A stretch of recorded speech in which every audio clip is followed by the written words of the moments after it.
First Take is presented by Chase Sapphire Preferred, designed to reward you for being you. And in part by Dick's Sporting Goods. Every season starts at Dick's. And La Quinta. Wake up on the bright side at La Quinta Inns and Suites. Be sure to tune into First Take all week long. More college coaches stopping by, and on Thursday, rapper Future is promoting his new album, and Friday, actor Jake Gyllenhaal, his new movie, Southpaw, which comes out on Friday. While reports indicated a rift existed between CP3 and DeAndre Jordan, Paul said at the first annual Players Awards that it doesn't matter what people say and that he's unbelievably happy to have Jordan back with the Clippers.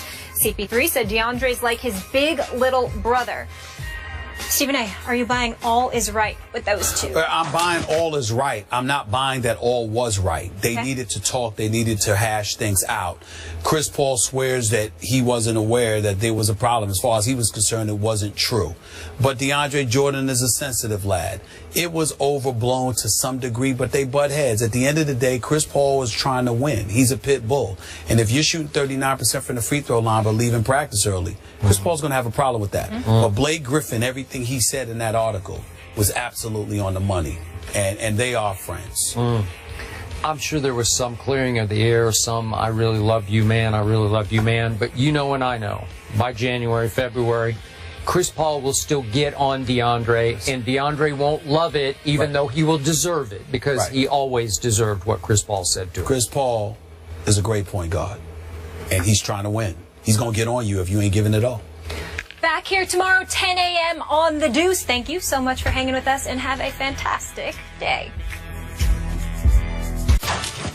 It's a tough feeling to be that close in a major. It doesn't matter about the historical element of it. Just to be that close and on our biggest stage and to come up just short.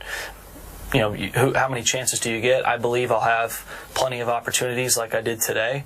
But still, when it doesn't quite work out, it's tough to swallow for a little bit. But, you know, going forward, I'm as confident as I was entering this week. This doesn't change anything. I'm looking forward to the PGA Championship.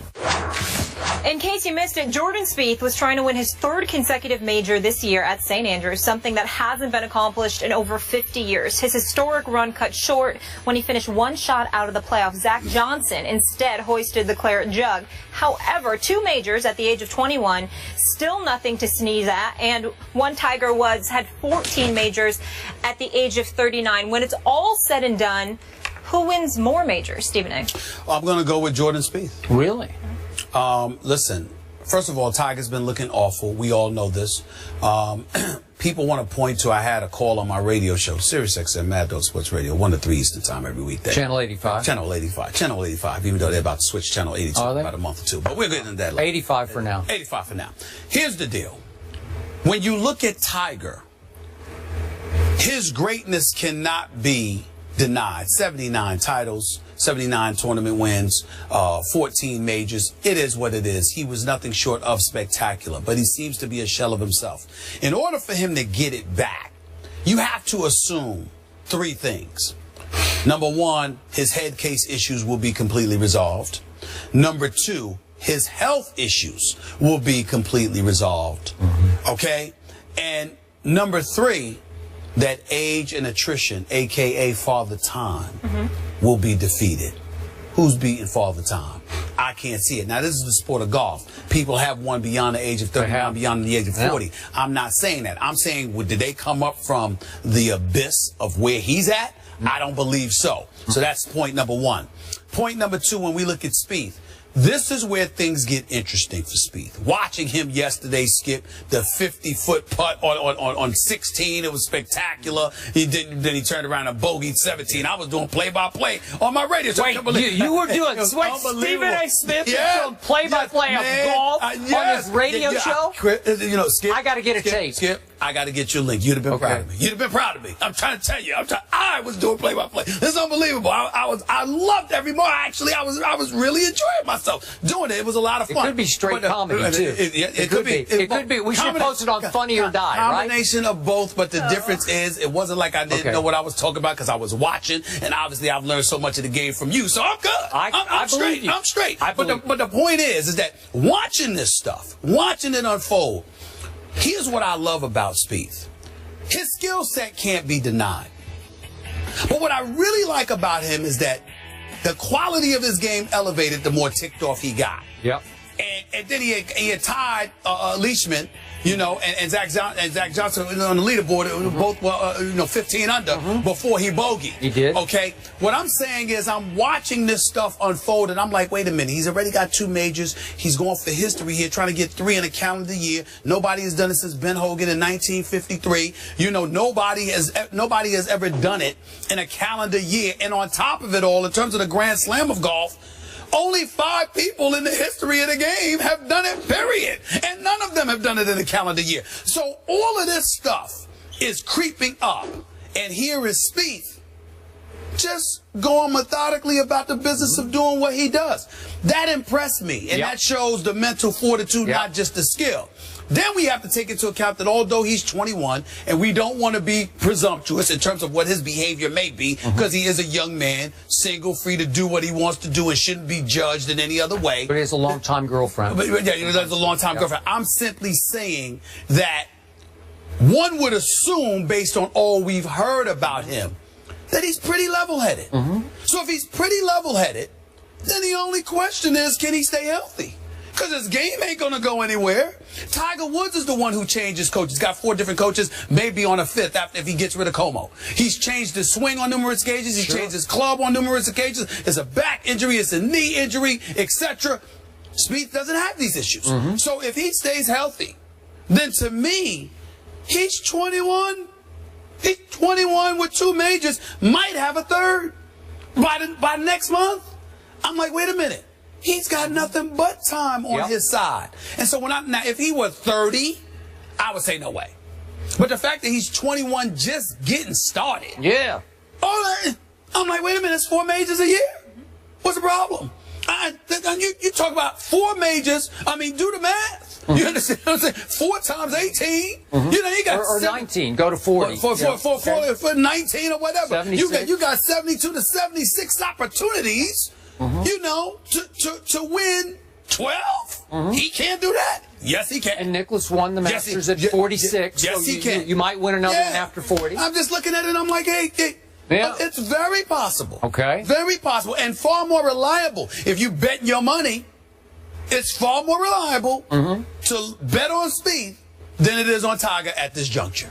Absolutely. So, Molly, quick backstory here. Yeah. Stephen A. Smith asked to go first on this question because he told me he didn't have that much to say, so he'd start and I could finish. I'm sorry, man. I'm sorry, man. You had a lot to say. I'm sorry, man. Hey, you know your golf, man. You become a golf nut. Stephen A. Smith. Look what you created. I wouldn't say that. Listen, man, I've always been a great student. When it comes to golf, you're the teacher, I'm the student. I will You're learning rapidly. And then you just the way you've learned about basketball. I mean, you actually are allowed to talk about basketball. Shots fired. Yeah. But you forgot. You You were still in diapers. That's right. But you actually forgot. You actually I forgot all that. And I reeled you back to the modern day era. That's all. Yeah. Back to Molly's question. Yes, sir.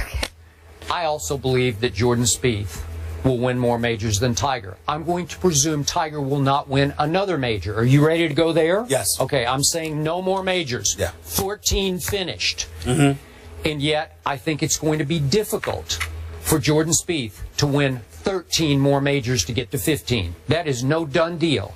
I wouldn't bet a lot of money on it, even though he's now the 9-2 favorite going into the PGA, as you allude to. That's pretty great.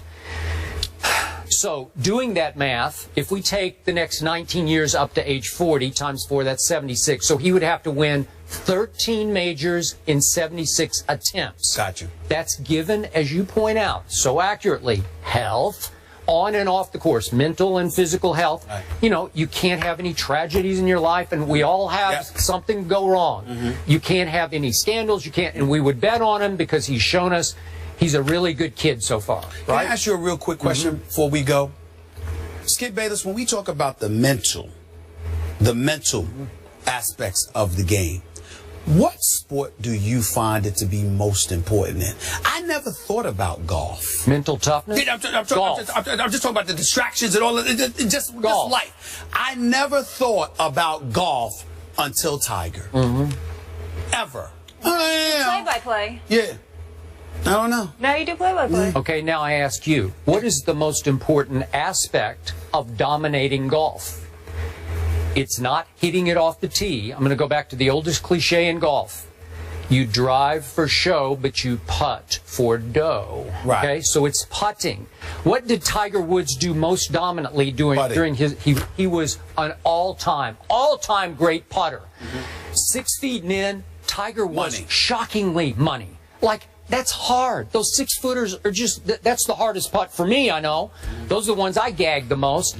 He would just hit them like they were 1-footers. And I got to say, I got one small lingering doubt about Jordan Spieth. At a very early age, he resorted to cross-handed putting. Left hand low, left hand below the right, even though he putts right-handed. Yes, that's right. He throws left-handed, which is interesting, so he's ambidextrous. But the point is, did he suffer with his putting early on and say, I got to go with a little bit of a gimmick? Though some people say that's the way you should putt. But all the great putters in the history of the game, starting with Tiger Woods, going back to Ben Crenshaw, Bobby Locke, I can go on and on, they all putted conventionally. So that bothers me a little bit because what's his demon right now? What got him on 17 yesterday, as you point out? It's a 6-foot putt. That was a 7-foot putt. Yeah. He's having a little bit of psychological problems with this thing where he'll look at the hole sometimes to putt. And not only that, look at when it happened. It happened with him on the verge of making history at St. Andrews. You never know how that kind of stuff can linger mentally because he has to get over that. He's going to have to get through it. I know. If he turns around and wins the PGA, if he does that, I agree. After this, it's a cinch. So by Jordan Spieth's standards, some people have acknowledged that he's been the best putter in the game for the last 3 or 4 months.